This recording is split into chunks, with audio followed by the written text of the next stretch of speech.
to the channel, guys, and welcome to all my new followers. This week I'd like to talk to you or share with you my experience with my very favorite new flash, which I've had for years and never paid any attention to, but decided to use as of late. It's the Vivitar 283, and it's a wonderful flash. Now, it's been built in the 70s, so analog circuitry. These guys are incredibly reliable. Apparently, back in the day, this was one of the favorite flashes for a lot of professionals, and for good reason. Number one, because you can use it in an auto mode, or you can use it in full, manual settings. You can even use it with a module called the VP1 Vario Power Module, and then you can use it as a studio strobe. It's really handy. Natively, it comes with this sensor, the Auto Thyristor, and which is color coded. The flash has 4 different settings in 4 different colors, which will indicate which f-stop to use with that corresponding color. Now, initially I was a bit confused because if you look, you will see that there are, indications of how far it reaches, but not how close you can be with it. That's reflected in the manual.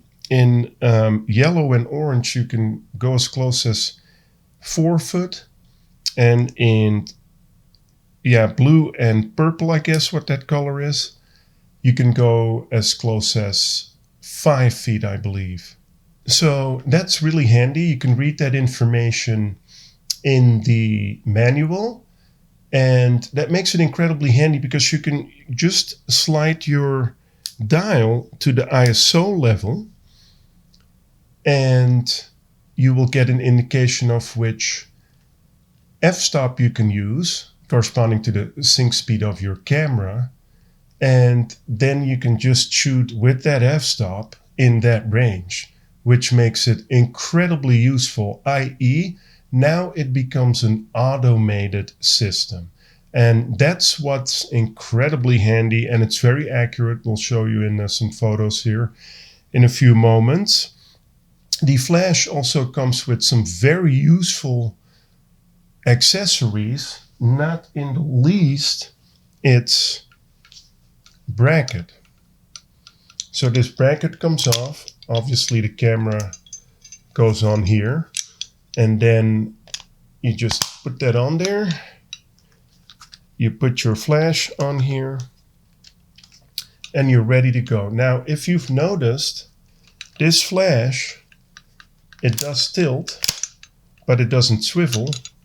But I guess Vivitar did think of that, and they made it swivel on its bracket. So that's a pretty handy feature to have. Little side note, it works a little bit better, this bracket, in my opinion, with autofocus cameras, because then you can just go here. You never have to take your finger off or your hands away. You can just keep shooting. Works a little better. It's not that it doesn't work with manual focus cameras. I've done it certainly, but now all of a sudden, in order to not put all the weight on your bracket on your camera, you're trying to focus with your right hand, which is a bit counterintuitive. So an autofocus camera definitely works better. Not to say that you cannot use it on manual focus. That's completely up to you, of course. So very handy accessory. That second accessory, here's that, that VP1 module. Very handy. It goes all the way up from full to all the way to down to 1/64 of a power. That is fantastic. So now this becomes effectively a studio strobe. And by the way, guys, they practically throw you to death with it on eBay. These can be had from as low as $8 to, I've seen them for 50 at the max, usually for around 30 bucks. You buy 3 of these and you have a really great studio setup. A couple of receivers, 1 transmitter, and you're good to go. And you have very reliable outputs. I'll demonstrate that. I'll put 3 flashes in a row here.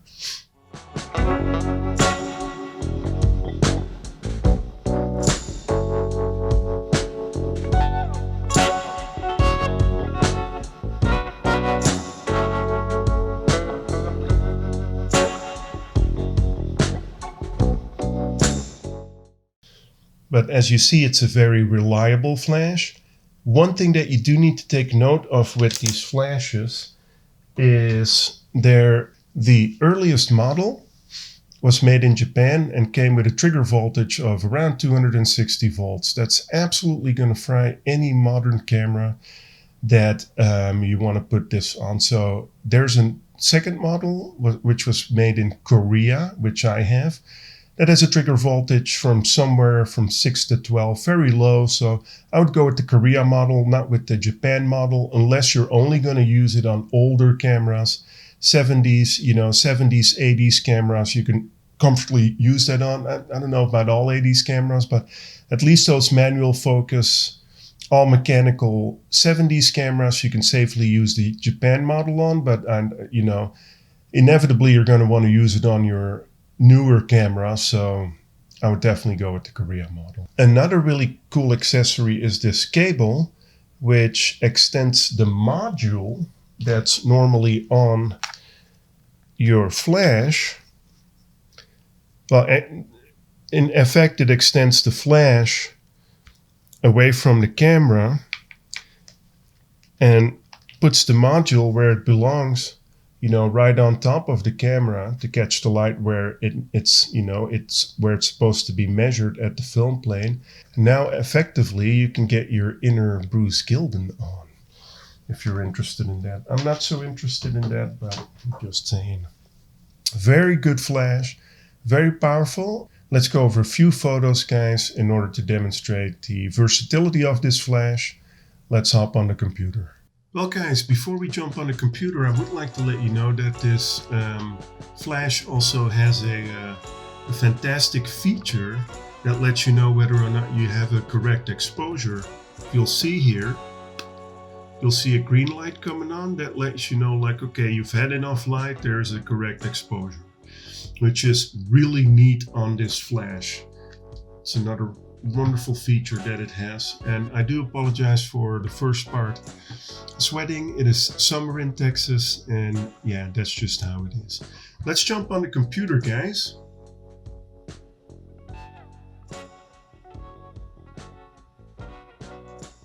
So this first photo, I took a few photos of my Epiphone, which is in desperate need of new strings. But yeah, this is a straight-on flash. This is never the preference. We can always see those harsh shadows that a straight-on flash creates. Unless in the world of compact cameras, that seems to be desired. But you see these highlights. It just isn't so pleasing. And all these shots have been shot on the same setting, f4, 1/250th of a second, on the bracket, and ISO 125 Ilford FP4 Plus for those who are interested. Second shot, I bounced the flash at a 60% angle. You can see these angles that are indicated. It depends on how far you're away, but you want that light to bounce back on your subject a certain way. But anyway, I used it at 60%, and so you get it's not a bad exposure. I wouldn't have something against this, maybe a little bit dark here. What you do get with bouncing a flash is that there's going to be light fall off. Obviously that light travels from the top to the bottom, and especially with this subject that is standing on the ground, it's going to be a bit stronger higher up than lower, because you have that light fall off that you contend with. That's the only thing with bouncing. That's why bouncing is usually better for, a headshot, stuff like that. Maybe a half body shot, but I wouldn't take it further than that with bouncing. But it can get you out of trouble in a lot of situations. Then the third shot, I shot it with the LumiQuest attachment, the LumiQuest bouncer, which I'm a big fan of. I use that all the time.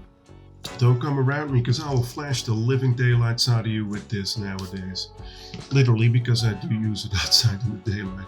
But this is not a bad exposure. You see softer shadows on the side that the further they're away, this is of course right next to the wall, but the further they're away, the more softer they get. Not unpleasing. We see a massive reduction in highlights. We do have a few little ones, but we also, this guitar does have some highly reflective surfaces. So if you were to shoot a person, you wouldn't have to contend with that. You'd actually get really nice, soft, pleasing light, which you're about to see the last exposure. This is the last exposure. This is the Vivitar bounced back in a shoot-through umbrella. Not shoot through it, but bounced back. And so you see a very pleasing exposure, very soft, very pleasing shadows that are not distracting. Also, we see the guitar obviously well lit up. This is always the preference, of course, to have a big diffuser. But having said that, I like to shoot it with the LumiQuest attachment. But you can see the versatility. These are just 4 different shots. It's really up to you what you like. Personal preference, we can't really argue about that, right? Now, this is a shot outside that I've measured for the ambient light and naturally where I did take the shot, which I did, which actually Jamie took these. But anyway, I'm backlit, so you don't see me. This isn't pleasing. What I could have done is metered for me, and then the outside would have been completely blown out, which is sometimes okay, but I don't always like that. So here I just used a flash as fill flash with a stop below the ambient setting, 1 stop below the ambient setting, and we see a wonderful exposure. And here we're combining ambient and flashlight. People often speak about overpowering the sun. I don't know why I'd like to do that.